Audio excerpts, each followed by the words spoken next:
Au nom de Jésus, nous avons prié. Seigneur, nous te disons merci pour l'opportunité que tu nous donnes de parler encore aux jeunes, à ce panorama.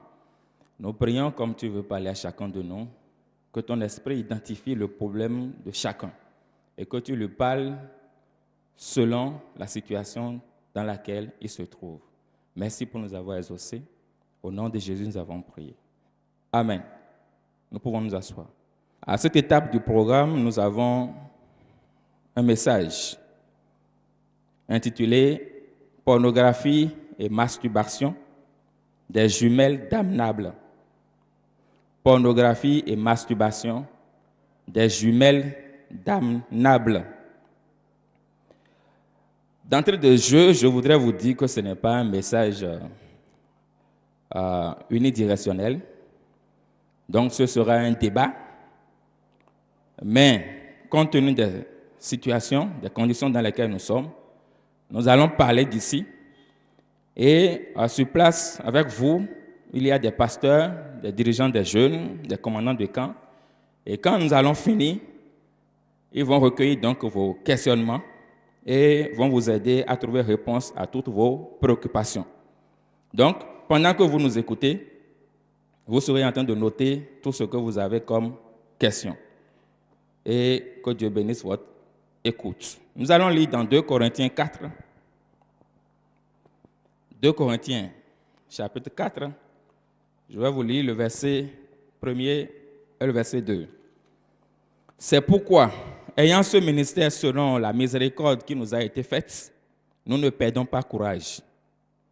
Nous rejetons les choses honteuses qui se font en secret. Nous n'avons point une conduite astucieuse et nous n'altérons point la parole de Dieu. Mais en publiant la vérité, nous nous recommandons à toute conscience d'homme devant Dieu. L'apôtre Paul ici montre qu'il faut être courageux pour dire certaines choses. Parce que nous sommes dans un monde où de plus en plus le péché est toléré. Les gens n'ont plus la sensibilité spirituelle requise. Et donc, il faut du courage pour parler de la pornographie et de la masturbation dans cette génération où beaucoup de choses honteuses se font en secret. Et lorsque nous parlons de la pornographie et de la masturbation comme des jumelles damnables, nous voulons montrer que ce sont deux bêtes sœurs.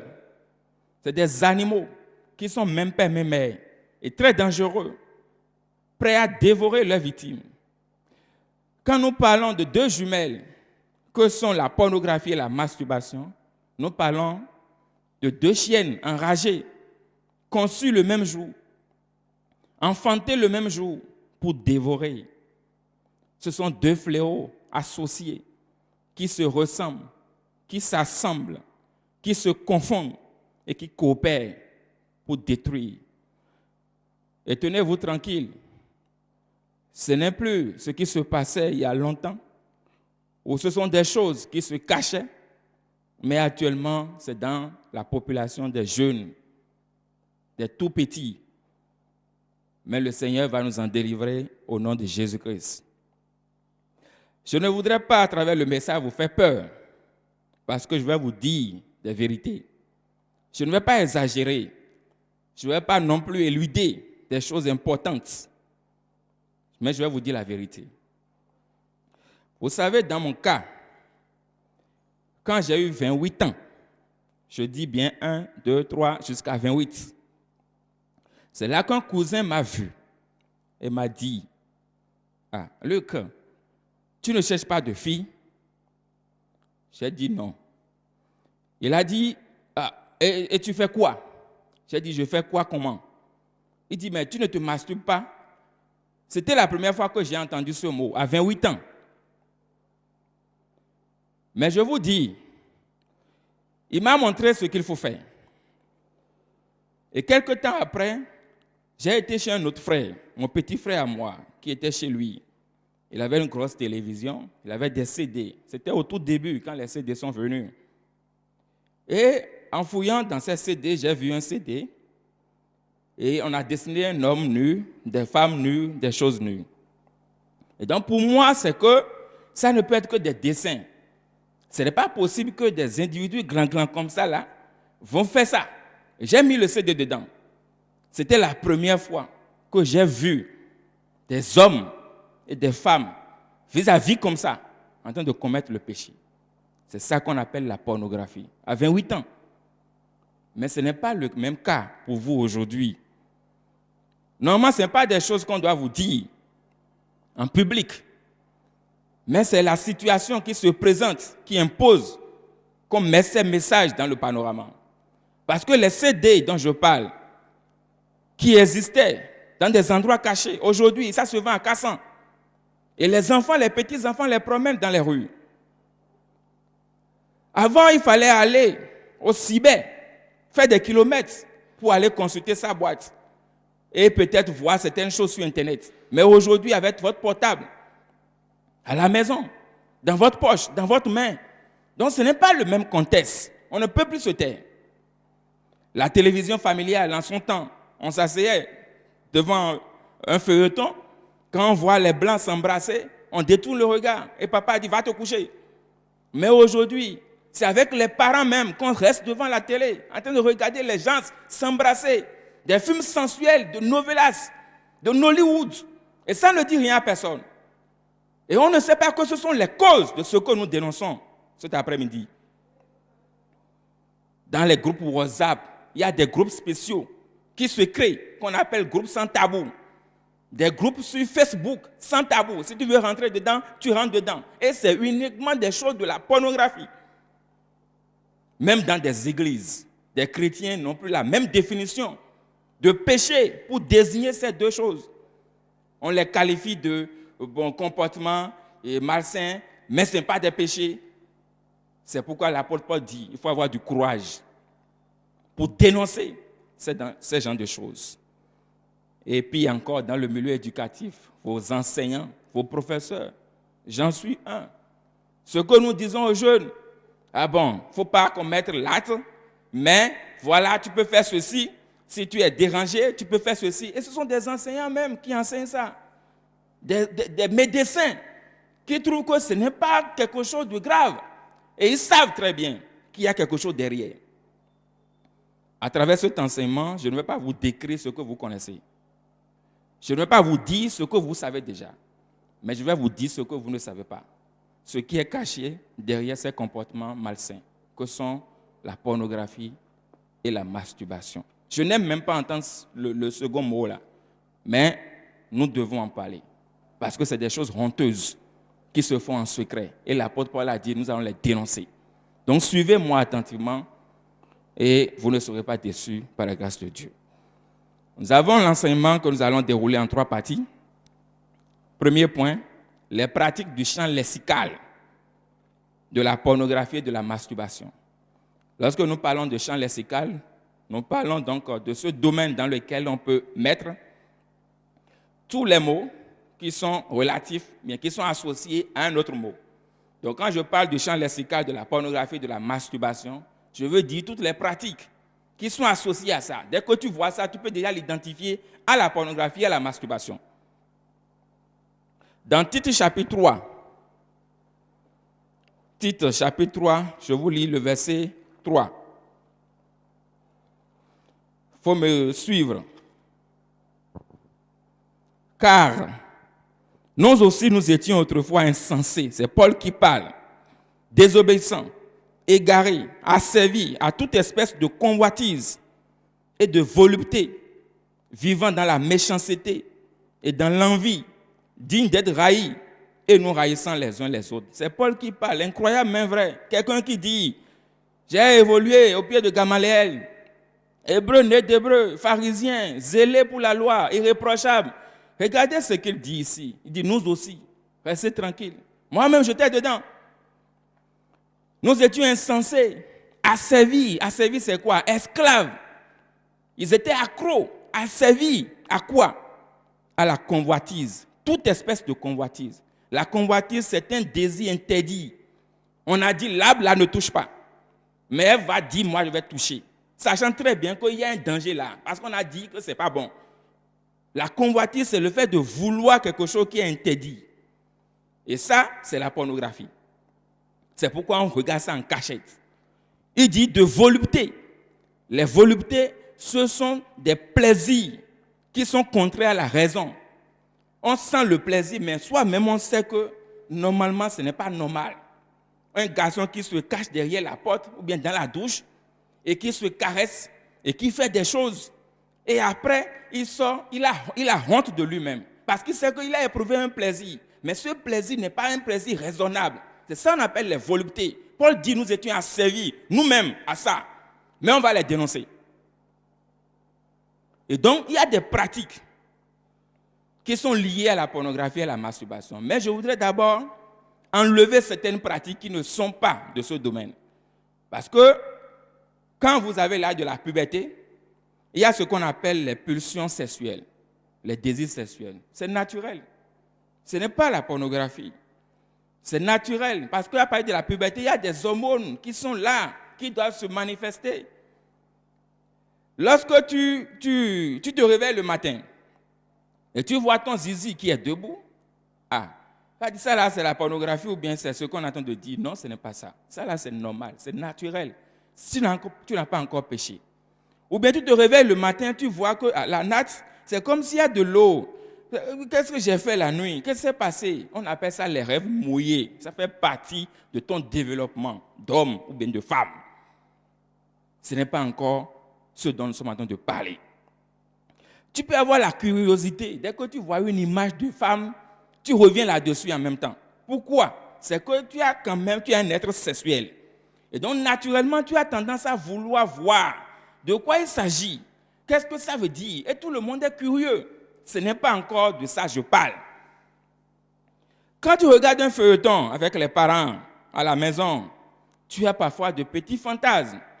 Si moi je peux être la femme de l'acteur, je voudrais aimer aussi que le prince charmant me prenne sur un cheval, m'amène et nous aurons beaucoup d'enfants, il va m'embrasser. Ça là, ça fait partie de ton développement pour montrer que tu as des choses en toi. Ce n'est pas encore de ça que je parle. Tu es devant madame, le professeur de sport, qui a porté son jogging et certaines parties de sa forme, les choses sont sorties et bizarrement tu vois que ton zizi s'est levé dans ta culotte. Et tu commences par dire, Seigneur Jésus, qu'est-ce qui se passe avec moi? Non, ça là c'est normal. Il faut retirer certaines choses de ce que je veux parler. Le champ lexical de la pornographie, de la masturbation, ce n'est pas encore ça. Ça là c'est les choses naturelles de la vie. Et tu vas passer par là pour aller donc, dans le mariage. Ce n'est pas encore un problème. Ce dont je parle, c'est quoi?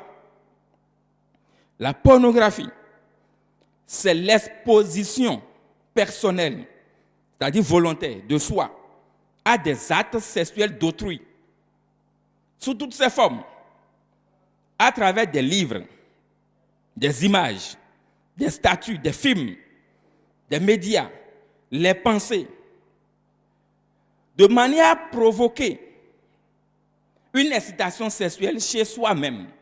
Quelqu'un d'autre est en train de faire du désordre. Et toi, tu les mets devant toi. Ils ne sont pas là. Tu as pris le support visuel et tu as commencé par regarder. Et l'objectif, c'est pour te caresser, c'est-à-dire pour que tu sentes ce qu'ils sont en train de sentir. Tu ne fais pas ce qu'ils font, mais tu veux sentir ce qu'ils font. C'est ça qu'on appelle la pornographie. Et qu'est-ce qu'on met dans ce domaine-là? Qu'est-ce qu'on peut avoir dans le champ lexical de la pornographie? Il y a les films pornographiques.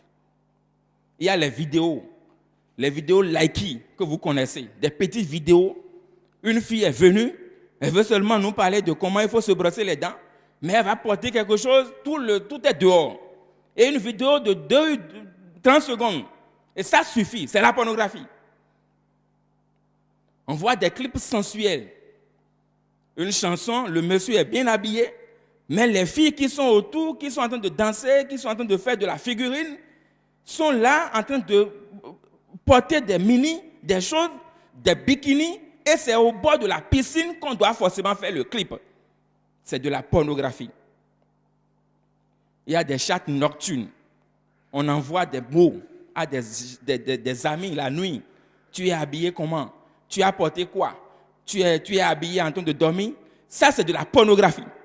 J'ai dit le champ lexical de ces choses-là qu'on retrouve et qui sont liées à la pornographie. l'envoi des photos. On met sur sa page des images sexuelles ou les jeux. Il y a des jeux érotiques. Tu es en train de parcourir les réseaux sociaux et puis une page sort pour dire que c'est un jeu érotique. Tu cliques dessus, c'est un jeu, mais c'est un jeu érotique. Il y a des romans, des magazines, des photos de femmes en lingerie. Tout ça, c'est aujourd'hui sur la toile. Je vous ai dit que c'est à 28 ans que j'ai entendu ce qu'on appelle masturbation. Et j'ai vu pour la première fois dans ma vie la pornographie. Mais aujourd'hui, on va dénoncer ça parce que vous avez moins de 18 ans et vous êtes déjà dedans. Vous êtes dedans. Et ce qui est derrière ne vous a pas dit. Mais j'ai compris ce qui est derrière. Et c'est pourquoi nous allons les dénoncer. Pour que tous ceux qui sont déjà imbibés, qui ont les deux pieds joints dedans, puissent s'en sortir ce soir. Donc ce sont ces choses-là qu'on retrouve dans ce qu'on appelle la pornographie. Il y a des buvettes aujourd'hui. Et on va écrire interdit au moins de 18 ans. Buvette simplement, où les gens vont boire. Pourquoi? Parce qu'à l'intérieur, il y a une fille là-bas sur l'estrade en train de danser pratiquement nue. Et il y a des filles servantes là qui circulent, qui n'ont rien à porter pratiquement pas. Et vous allez voir des gros bras qui sont devant, parce qu'ils savent que dès que les gens vont regarder ces choses, d'abord ils auront envie de venir, mais quand ils vont regarder, ils auront envie aussi de faire quelque chose. Et comme les gros bras sont là, ça les dissuade. Alors, l'incitation de ce qu'ils ont vu, c'est la masturbation. Ils vont sortir, aller dans la douche. Vous allez voir les gens commencer par se lever, c'est qu'ils veulent aller vider. Ou bien ils vont aller à la maison attraper leur petite soeur ou la domestique ou quelqu'un pour vider ce qu'ils ont vu. Donc c'est pour dire que c'est des deux jumelles. Les deux sont ensemble, c'est même père, même mère. Lorsque vous êtes touché à l'un, vous touchez aussi à l'autre. Et l'objectif du diable, c'est en provoquant l'un et il emmène le deuxième. Donc la masturbation, c'est la stimulation sexuelle de ses propres organes génitaux. On appelle ça l'autostimulation. Sous la pression d'un autre stimulus, qui est la pornographie, en vue d'une excitation sexuelle ou d'un plaisir sexuel pouvant aller à la satisfaction de la chair. Ceux qui sont déjà dans cette pratique malsaine comprennent déjà à demi-mot ce dont je veux parler. Dans ce champ lexical, c'est toutes les techniques que vous utilisez pour aboutir à la satisfaction de la chair, c'est ça qu'on peut mettre dans ce domaine. Mais par la grâce de Dieu, nous sommes là aujourd'hui pour dénoncer tout ce qui se passe au sein de ces victimes-là, qui, tenez-vous tranquille, ne sont pas seulement des jeunes. Ça, c'est dans le cercle même des grandes personnes en costume, des grandes dames, des autorités, des pères de famille, des mariés, des célibataires, des étudiants, des jeunes, des enfants. Beaucoup de gens sont dedans. La statistique a montré que 63% des jeunes sont déjà dans la pornographie et la masturbation. C'est seulement 34% des filles qui sont dedans. Donc les filles sont moins accros à ça que les garçons. Mais toujours est-il que la grande masse, c'est dans la jeunesse. Et donc le but de la pornographie, c'est de créer des fantasmes sexuels. Et qui sont des mensonges. C'est des mensonges qu'on crée dans votre tête. Parce que lorsque vous allez voir les hommes là, ces pécheurs en train de commettre le péché, vous aurez envie de faire quelque chose. Or, c'est un mensonge. Ceux que vous avez vus ne s'aiment pas. Ils ne se connaissent pas. C'est le jour où ils veulent commettre l'acte là qu'ils se voient. Et devant eux, il y a des caméras. Il y a des gens qui ont la lumière, des gens qui ont le micro, des gens qui ont les caméras, etc. Donc, c'est du cinéma. Et quand vous allez voir des choses, la femme est potelée, c'est la chirurgie. Et vous allez voir le garçon tel qu'il est présenté, vous allez dire, ah bon, pourquoi moi je suis comme ça? C'est des jeux d'images. Tout est de la comédie. Et quand ils vont finir, ils vont prendre leur argent. Et comme ils savent que c'est honteux, ils se droguent avant de le faire. C'est ceux qui sont sortis qui ont dit ça. Il y a beaucoup qui sont sortis, qui se sont convertis, qui ont raconté c'est-à-dire ce qui se passe derrière la scène. Mais ceux qui regardent ne le savent pas. Et parfois, ils regardent, ils te regardent. Celui qui est en train de commettre là te regarde, il fixe tes yeux, et tes yeux rencontrent son écran pour te dire, ça fait ton problème. Ils sont en train de te maudire comme ça, parce que lui seul, il est nu, ce que tu ne dois jamais voir, et toi tu viens et tu regardes la nudité de quelqu'un d'autre. Et tu penses que ça là c'est anodin, ça dit que c'est inoffensif, il n'y a aucun problème dedans. C'est qu'ils sont en train de te maudire, en train de regarder pour dire, oh, il faut regarder. Ça fait ton problème. C'est des gens qui sont déréglés. La plupart d'entre eux, ils ont perdu leurs enfants peut-être dans un accident, et ils ont décidé de vivre comme ça. Des gens sont cancéreux, ils ont il leur reste 3 mois, 4 mois à vivre, et ils se décident de faire des choses comme ça. D'autres ont des problèmes sociaux. Ils ont eu peut-être des viols dans leur enfance. Mais toi, tu n'es pas déréglé. Toi, tu n'as aucun problème. Et tu te livres à ça. Tu t'associes à ces gens-là. C'est ce qui se passe aujourd'hui dans la jeunesse. Et c'est bien dommage que notre monde soit arrivé à ce niveau. Mais nous sommes là pour que la délivrance soit pour tout le monde. Deuxième point, les petits commencements des liens de la pornographie et de la masturbation. Les petits commencements. Psaume 101. Je vous lis le verset 3. Je ne mettrai rien de mauvais devant mes yeux. J'aurai la conduite des pécheurs, elle ne s'attachera point à moi. Si vous mettez cette phrase à la forme affirmative, qu'est-ce que ça donne? Je mettrai des choses mauvaises devant mes yeux. J'aime la conduite des pécheurs. Elle s'attache à moi. C'est le mécanisme que les deux fléaux la suivent. C'est soi-même qui va chercher ce qui est mauvais et vient mettre ça devant soi-même. La personne sait très bien que dans Canal+, il y a des choses, des bouquets là qui sont dangereux. Mais lui-même va prendre son argent pour aller payer l'abonnement. Il lui-même a choisi d'aller chercher ce qui est mauvais, de mettre ça dans ses propres, devant ses yeux. Il sait que s'il va sur le site là, ou bien tu es tranquille et le site est venu dans ta maison. Est-ce que tu es tranquille et subitement il a allumé le portable et il a commencé par jouer leurs choses là? C'est toi-même. Il dit, je ne mettrai rien de mauvais devant mes yeux. Maintenant, si tu changes, tu mets ça à la forme affirmative. Je mettrai des choses mauvaises devant mes yeux. Je vais aimer la conduite de ces pécheurs. Alors, ça va s'attacher à moi. C'est là où les gens deviennent accros. C'est là où les gens sont contaminés et ne comprennent pas pourquoi aujourd'hui ils veulent s'en départir et ils ne peuvent plus. Parce que la chose s'est attachée maintenant à eux. C'est le mécanisme que ça suit. Mais ce qu'il faut comprendre, le point de départ de la pornographie et de la masturbation, c'est toujours la recherche d'un plaisir immoral, initial, en réponse à un malaise interne, à un manque d'affection, d'amour, à une solitude, à un handicap, à un rejet, à un manque d'estime de soi, à un interdit, à une éducation rigide, à une vie solitaire, à un besoin inassouvi. Et eux, ils savent ça. La pornographie, la masturbation, c'est dans le monde de ceux qui ont une tare. Ils ont un problème psychologique. On ne les aime pas. Ils sont handicapés d'une façon. Ils ont un problème psychologique. Et alors, pour se recueillir, pour aller trouver du réconfort, ils trouvent leur réconfort dans ce genre de comportement. Alors que ce comportement, c'est ça qui emmène encore dans ça. Et ça les plonge davantage dans les dépressions. Mais, je vais vous dire quelque chose. Il y a beaucoup d'entre nous qui avons des tares, des comportements, une enfance difficile. Mais ce n'est pas automatiquement que ça conduit à ce genre de pratique. Je vous ai dit que c'est à 28 ans qu'un cousin m'a parlé de ça.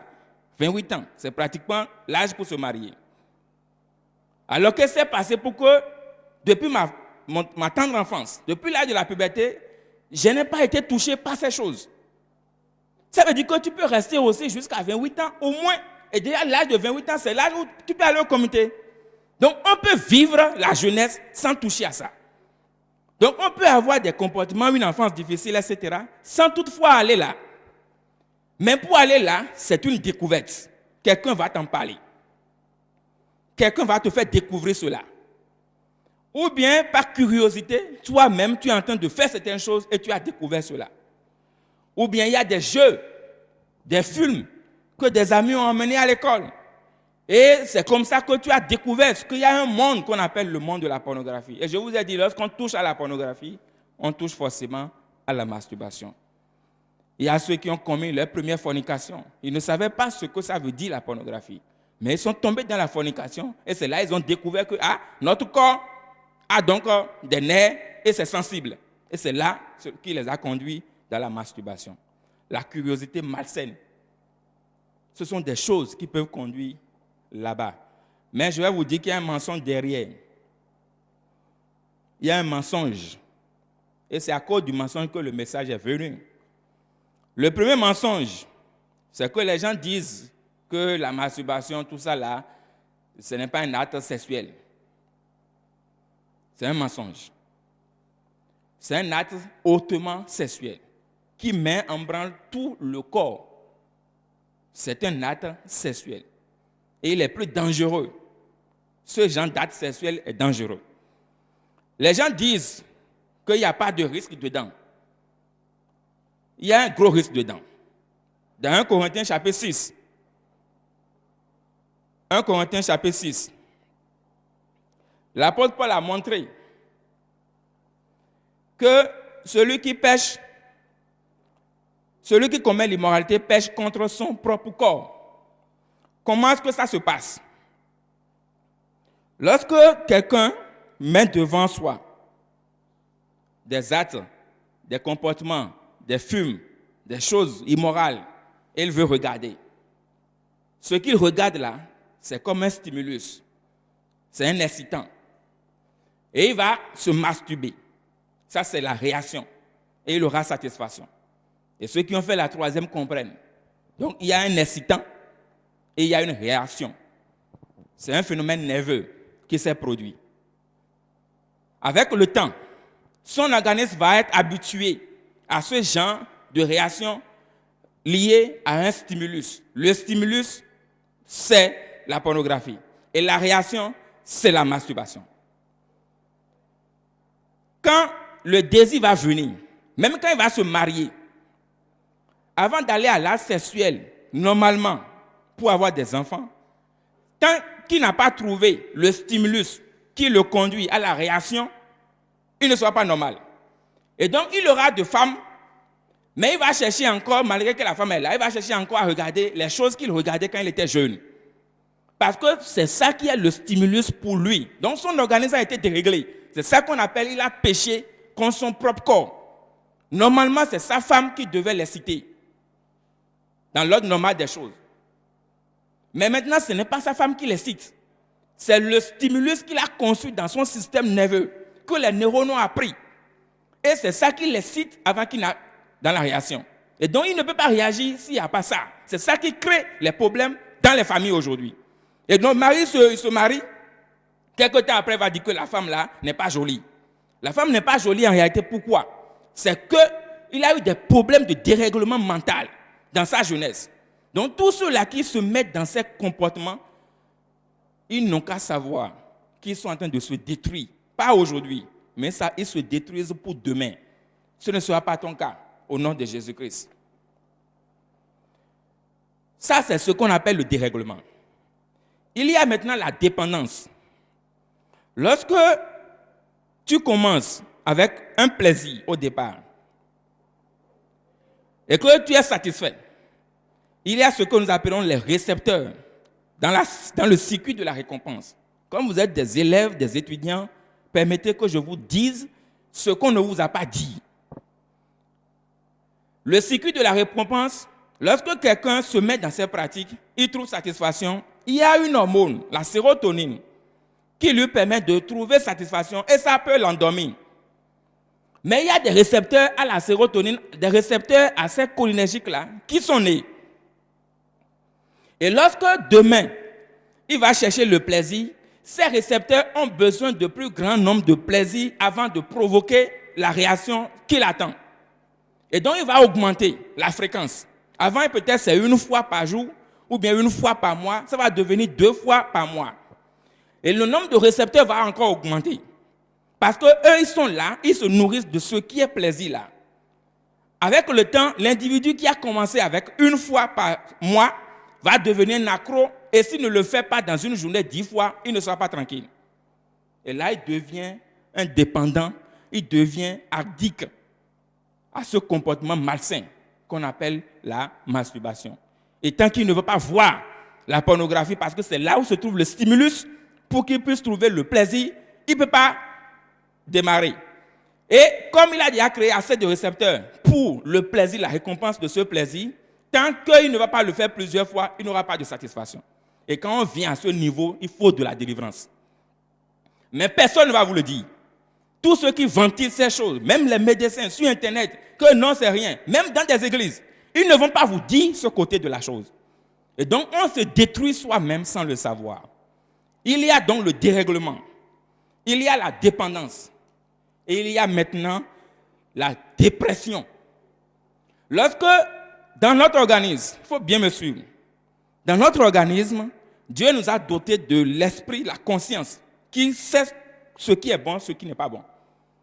Lorsque tu commets un acte, même si personne n'est là, toi-même tu sais que ton corps est dérangé. Donc tous ceux qui commettent cet acte-là, eux-mêmes savent que j'ai fait quelque chose de mauvais. Mais voilà que le circuit de la récompense est là, il veut le plaisir. Et en même temps, le système est encore là pour dire que ce n'est pas bon. Donc il a un plaisir, mais contre nature. Et lui-même sait que ce n'est pas bon. D'où vient la dépression? La dépression vient du fait qu'il est en train d'opérer donc contre sa propre volonté. Donc il est en train de jouir de quelque chose contre lui-même. Et donc il est dérangé, il est déprimé, il est fâché contre lui-même. Et quand on est fâché contre soi-même, dans le monde des pécheurs là, ils prennent de la drogue. Pour ne pas, pour être, c'est-à-dire pour oublier, pour ne plus avoir ce côté humain. Et donc ils peuvent faire ce qu'ils veulent. Mais toi tu ne prends pas de drogue. Et toi tu es dans les mêmes conditions que ces gens-là. Qu'est-ce qui va se passer? Alors tu te renfermes sur toi-même. Tu n'as plus la joie. Tu es désorienté. Tu es triste. Et c'est ça qui amène les gens à tomber dans une timidité, dans une dépression. Et ils ne peuvent plus parler, ils ne peuvent plus réagir, ils ne peuvent plus étudier. Ils se cachent. Là où il y a les gens, ils ne veulent plus aller là-bas. Pourquoi? C'est qu'ils font des choses en cachette qui sont contre eux-mêmes. Et donc ils sont dérangés. C'est là où la dépression s'installe. Et parfois des gens peuvent se suicider. Parce qu'ils ne peuvent pas s'en sortir. Et ils le font alors contre eux-mêmes. C'est très dangereux, ce que je vous dis. Après la dépression, il y a la détresse. La détresse, c'est-à-dire sur le plan sanitaire. Ce que les médecins, beaucoup de gens ne vous ont pas dit, c'est que ces deux fléaux créent un dysfonctionnement sanitaire. Vous savez, quand on était, l'âge dont je vous parle là, dans les trentaines là, il y a un frère qui était venu nous voir. Et il nous a appelé, c'était le dirigeant et moi, et il nous a confessé. C'était une nuit. On était parti quelque part pour faire la délivrance pour lui. On a dit, qu'est-ce qu'il a?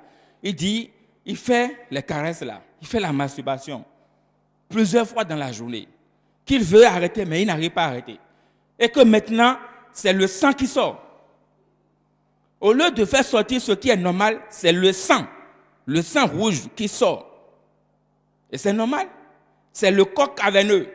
Pour ceux qui ont déjà fait troisième, les appareils reproducteurs. Le coq caverneux, il a traumatisé le coq caverneux. Et donc ça a été blessé.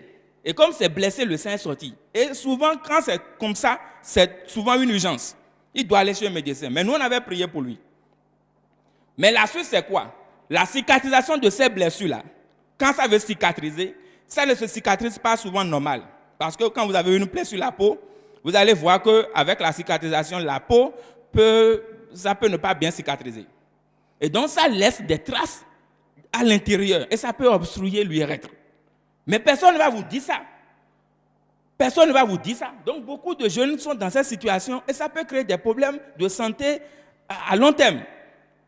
Après la détresse sur le plan santé, il y a les démons.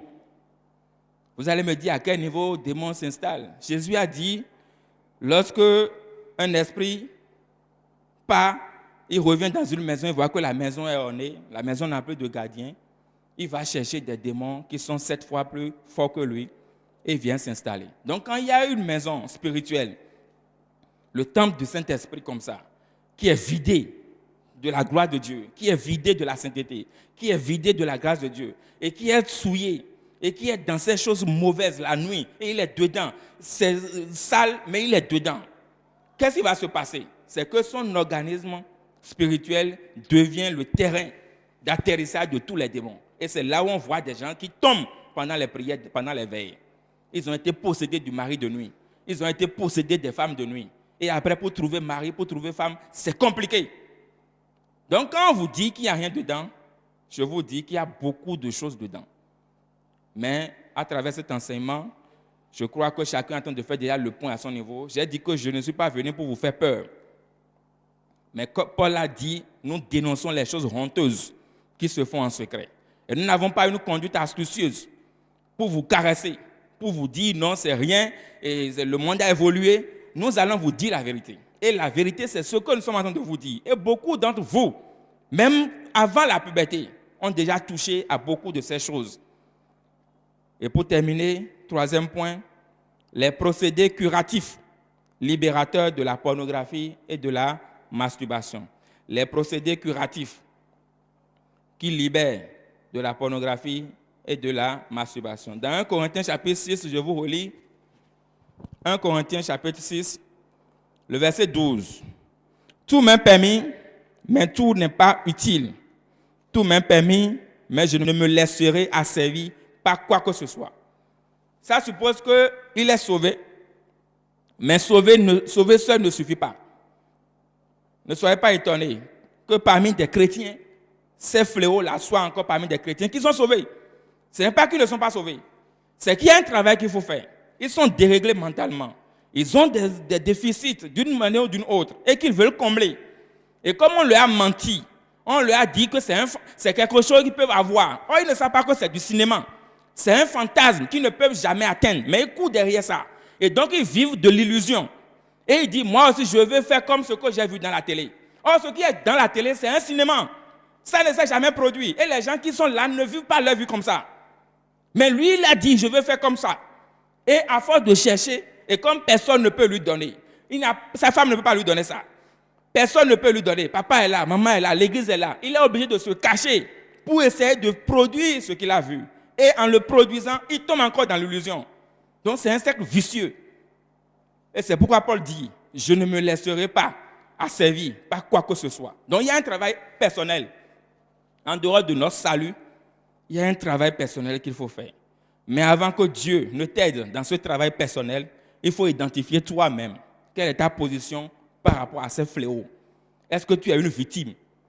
Pour être victime, pour s'identifier victime, parce qu'il y a des gens qui tombent sporadiquement dans ces choses-là, qui, par mégarde, ont vu des images et puis, bon, Dieu pardonne-moi, ils ne sont pas des accros.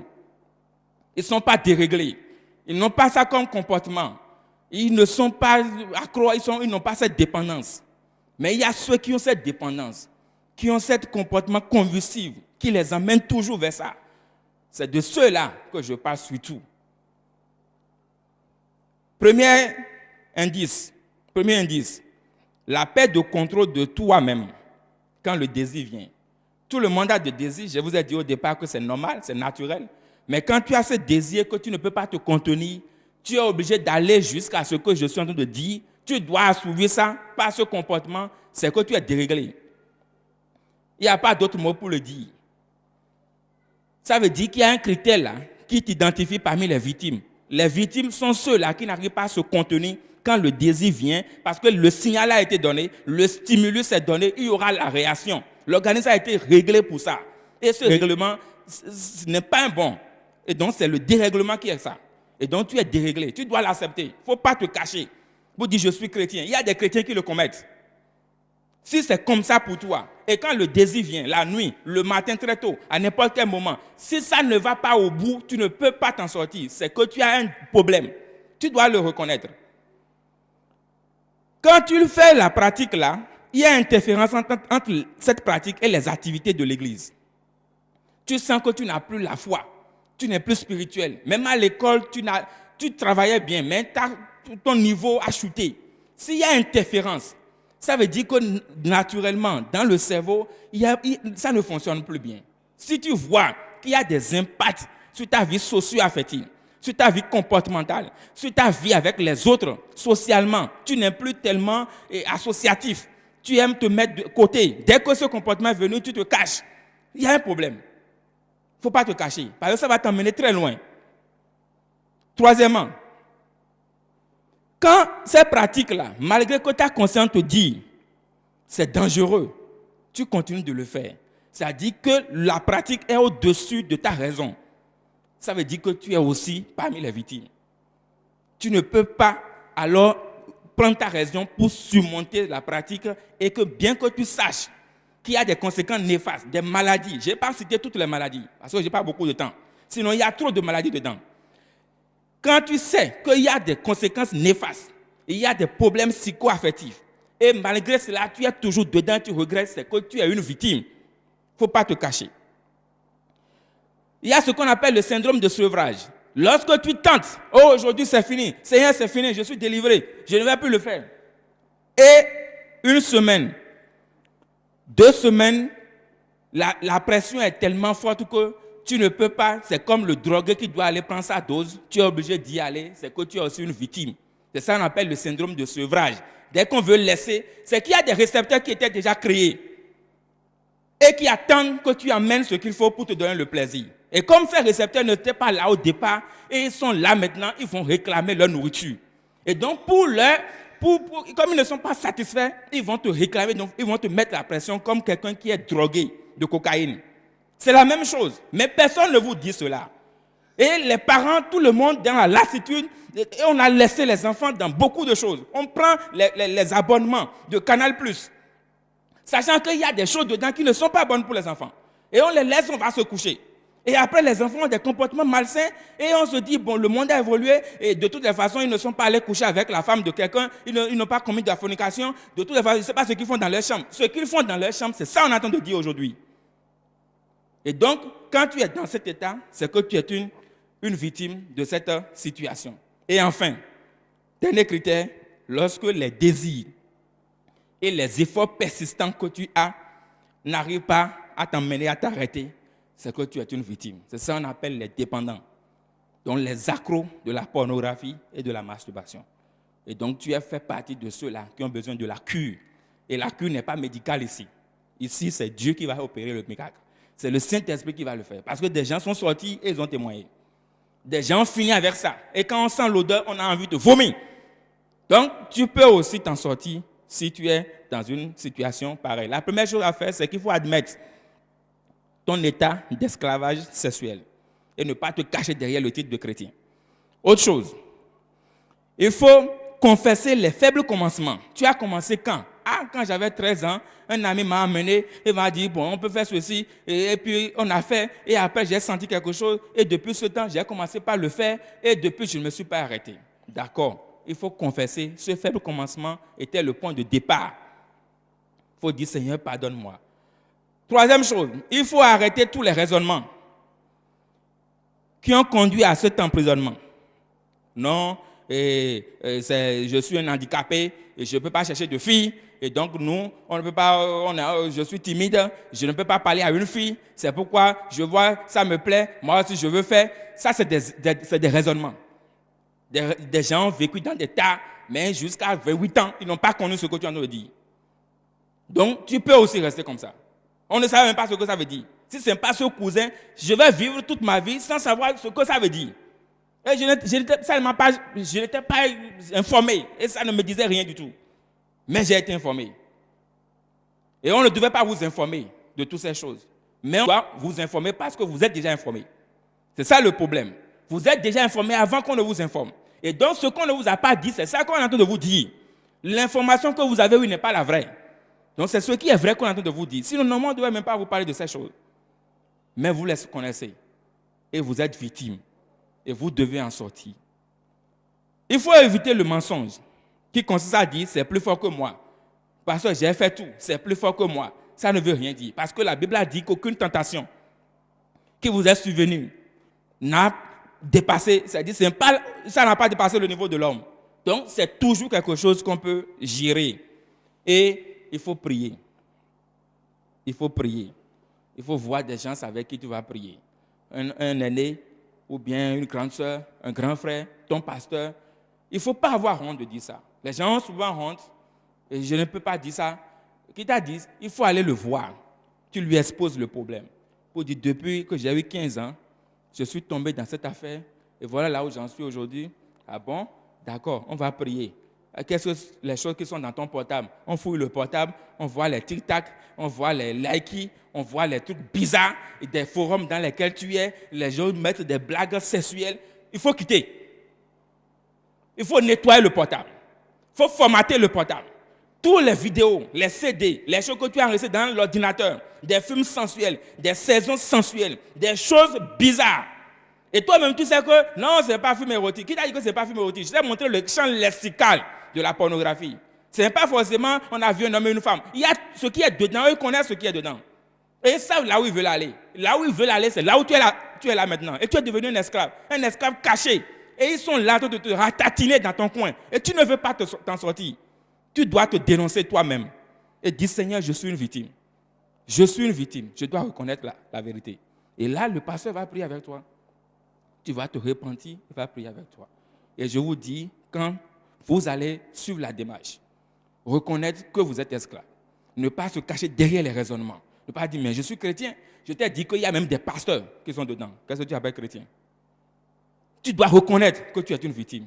Et peut-être relier cela à un passé, à un manque d'affection, à un problème psychologique, à quelque chose, mais c'est des illusions. Et ils te l'ont vendu. Et ils savent eux-mêmes qu'ils te l'ont vendu. Parce qu'ils veulent faire de toi un esclave pour t'envoyer en enfer. Mais tu n'iras pas au nom de Jésus-Christ. Pour terminer, nous allons lire un passage. Je vous l'avais lu, je relis. C'était mon premier passage. 2 Corinthiens chapitre 4. Je vous lis le verset 2.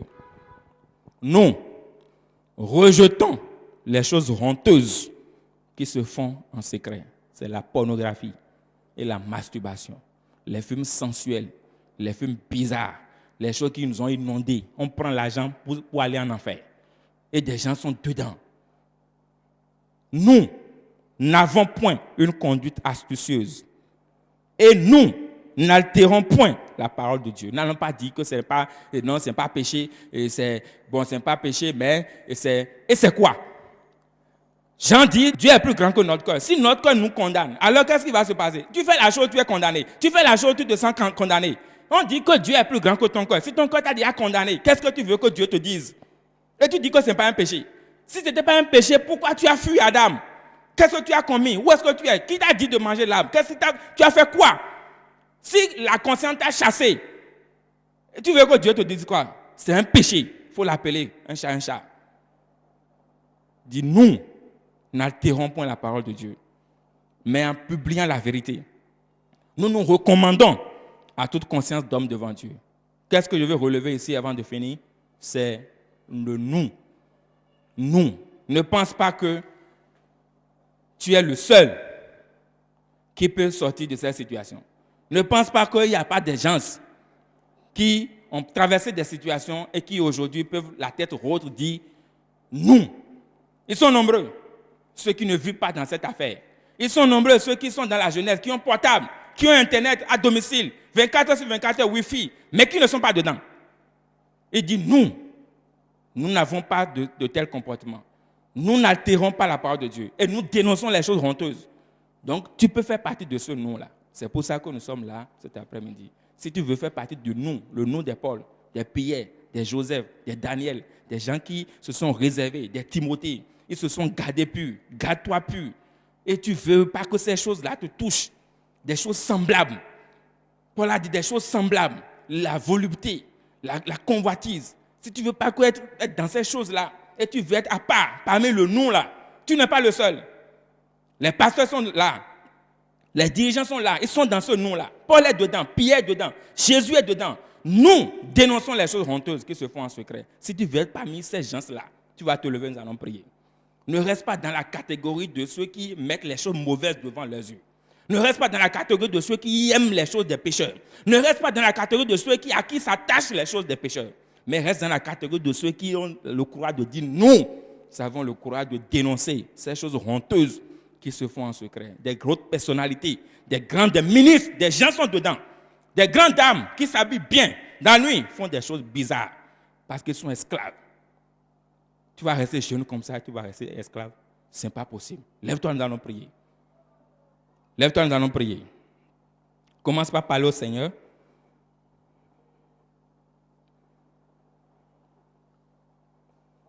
Au nom de Jésus, nous avons prié. Seigneur, nous te disons merci pour tout ce que tu nous as enseigné. Tu nous as vus et nous avons été crus. Nous avons dit la vérité. Nous n'avons pas voulu jouer à l'astuce. Mais nous avons dit de manière à ce que tes enfants comprennent. Et ils ont compris. Ils étaient déjà dedans. Et on n'avait rien à leur apprendre. Et on ne leur a rien appris. On leur a dit l'essentiel qui est caché derrière ces comportements malsains qu'on leur a voilés et qui sont dans leur portable, qui sont sur leurs yeux, avec lesquels ils s'amusent sans connaître que c'est des serpents, des aspics, des vipères. Et ils sont en train de mordre beaucoup. Et beaucoup sont là maintenant. Ils ont peur de devenir ouvriers parce qu'ils connaissent leur propre vie. Ils ont peur de venir au pupitre parce que leur conscience les dérange. Ils ont peur de parler du péché parce qu'eux-mêmes sont dedans. Seigneur, je te prie, Seigneur Jésus, regarde dans ta foule et regarde ce que la pornographie a fait de ces jeunes. Regarde ce que la masturbation a fait de ces enfants. Seigneur, ceux qui sont déjà malades, qui ont détruit leur corps caverneux, qui ont créé des maladies bizarres, des asphyxies du cerveau, en privant le cerveau d'oxygène, en pressant sur les veines. Je te prie, Seigneur, que tu les guérisses tous au nom de Jésus. Et ceux qui sont malades déjà spirituellement, qui ne peuvent plus prier, qui ont des maris de nuit, des femmes de nuit, et qui ne peuvent pas dormir et se réveiller une nuit sans rien faire. Seigneur Jésus, parcours les maisons, parcours les familles, parcours les vies et règle tous ces problèmes au nom de Jésus. Ceux qui ont les portables là encore, c'est dans leur poche. Et ils sont venus avec les films pornographiques dans les portables. Seigneur, que le feu du Saint-Esprit les brûle. Pour qu'avant qu'on ne dise le dernier Amen là, avant qu'on ne dépose le micro là, qu'ils formatent le portable. Et qu'ils aillent à la maison sans aucun film pornographique dans leur portable au nom de Jésus-Christ. Fais-le. Et qu'on ne revienne plus parler de ces choses-là à ces jeunes, mais qu'ils soient eux, ceux qui vont prendre la relève pour dénoncer à d'autres jeunes ces choses honteuses au nom de Jésus-Christ. Merci pour nous avoir exaucés. Au nom de Jésus, nous avons prié. Merci beaucoup. Que Dieu vous bénisse.